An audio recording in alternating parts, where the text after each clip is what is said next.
memberikan informasi mengenai cara menghitung peluang lolos calon ASN P3K tahun 2021.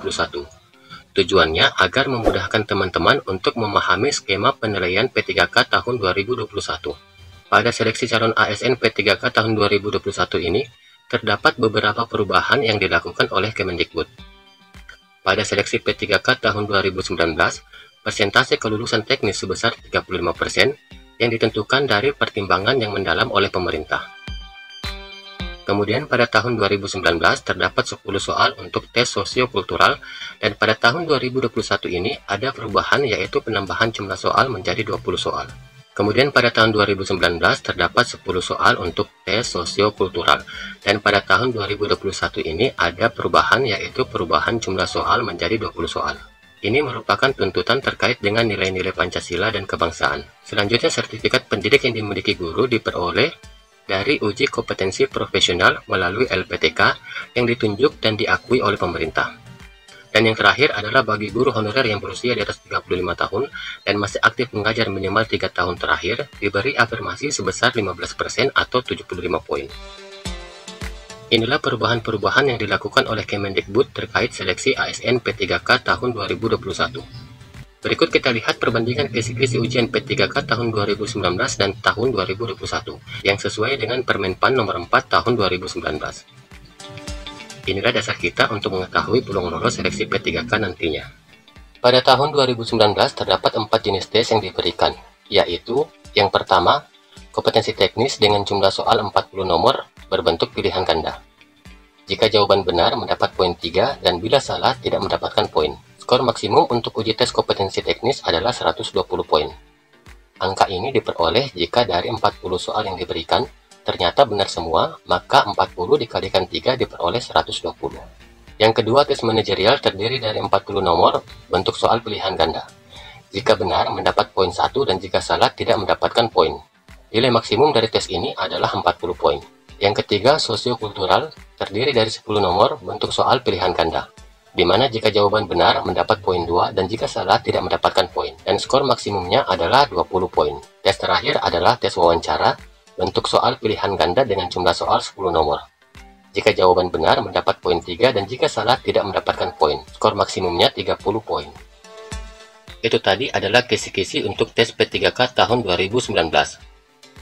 Lalu nilai ambang batas kelulusan tiap kompetensi pada tahun 2019 berdasarkan Permenpan tadi adalah sebagai berikut.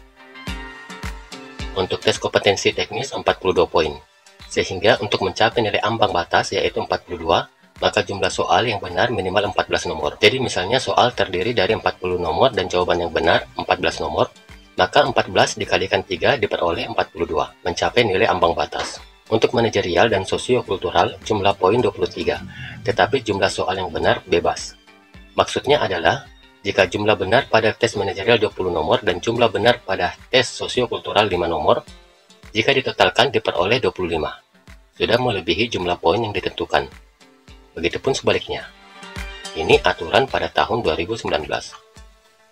Dan terakhir, tes wawancara sudah ditentukan jumlah poinnya 15 dan minimal jawaban benar adalah 5 nomor.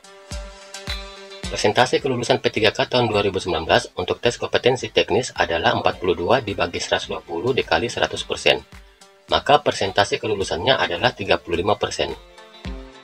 Untuk tes manajerial dan sosiokultural, jumlah poin dibagi skor maksimum dari kedua tes tadi. Jadi 23 dibagi 60 dikali 100%. Maka persentase kelulusannya adalah 38%. Dan tes wawancara persentase kelulusannya adalah 50%. Nah, inilah yang menjadi dasar kita mengingat sampai sekarang Permenpan ini masih berlaku karena belum ada peraturan yang membatalkan Permenpan ini. Jika kita melihat kisi-kisi P3K tahun 2021, sesuai dengan info Kemendikbud bahwa untuk kompetensi teknis jumlah soalnya antara 80 sampai 100 nomor berbentuk pilihan ganda dengan skor maksimum 500. Dan bobot penskorannya adalah jika jawaban benar mendapat nilai 5 dan jika jawaban salah tidak mendapatkan nilai. Yang kedua, untuk tes manajerial terdiri dari 30 nomor soal berbentuk pilihan ganda dengan skor maksimum 30. Di mana jika jawaban benar nilainya 1 dan jika jawaban salah bernilai 0. Sosiokultural jumlah soalnya 20 nomor berbentuk pilihan ganda, jika jawaban benar bernilai 2 dan jika salah nilainya 0. Dengan skor maksimum 40. Terakhir, tes wawancara berjumlah 10 nomor dengan soal berbentuk pilihan ganda. Jika jawaban tepat atau benar, nilainya 3, dan jika salah, nilainya 0. Jika persentase kelulusan masih berpatokan pada persentase kelulusan di tahun 2019, maka nilai persentase kelulusan untuk tes kompetensi teknis adalah 35 dibagi 100 dikali 500 diperoleh 175%. Maka jumlah poinnya adalah 175. Tetapi jika benar informasi yang beredar bahwa yang memiliki sertifikat pendidik mendapatkan afirmasi 100%, maka 100 dibagi 100 dikali 500 diperoleh 500%. Dan jumlah poinnya 500. Jadi boleh dikatakan yang punya sertifikat pendidik sudah pasti lulus tes kompetensi teknis 100%, jika berlaku afirmasi yang 100% tadi. Untuk tes manajerial dan sosiokultural, 38 dibagi 100 dikali 70 diperoleh 27, maka jumlah poinnya 27. Dan untuk tes wawancara, telah ditentukan nilai poinnya 15 dengan nilai persentase 50%. Akan tetapi nilai tes wawancara tidak mempengaruhi nilai kelulusan. Pada saat mengikuti tes kompetensi teknis, jika jumlah poinnya 175, maka jawaban benar harus 35 nomor. Dan bagi yang memiliki sertifikat pendidik, akan lulus walau jawabannya tidak mencapai 35 nomor, jika ketentuan afirmasi 100% diberlakukan. Untuk tes manajerial dan sosiokultural, apabila tetap diberlakukan aturan seperti pada tahun 2019, persentase kelulusannya 38%, maka poin yang harus dicapai adalah 27 poin. Dan ini bebas, tidak ditentukan berapa jumlah soal yang benar pada setiap bagian tesnya. Yang penting mencapai 27 poin. Dan terakhir, untuk tes wawancara, jumlah poinnya 15 dengan persentase kelulusan 50%. Agar bisa mencapai 15 poin, maka jumlah jawaban yang benar harus minimal 5 nomor. Biar lebih paham, berikut ini bukti kelulusan P3K tahun sebelumnya, di mana kita lihat untuk nilai teknisnya 78, nilai manajerial 18, nilai sosiokultural 8. Walaupun nilai sosiokulturalnya rendah, tetapi nilai kompetensi teknisnya lebih dari 42, maka peserta ini dinyatakan passing grade lulus.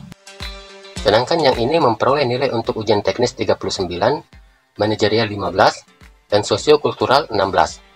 Jika diperhatikan, jumlah total nilai manajerial dan sosiokulturalnya 31.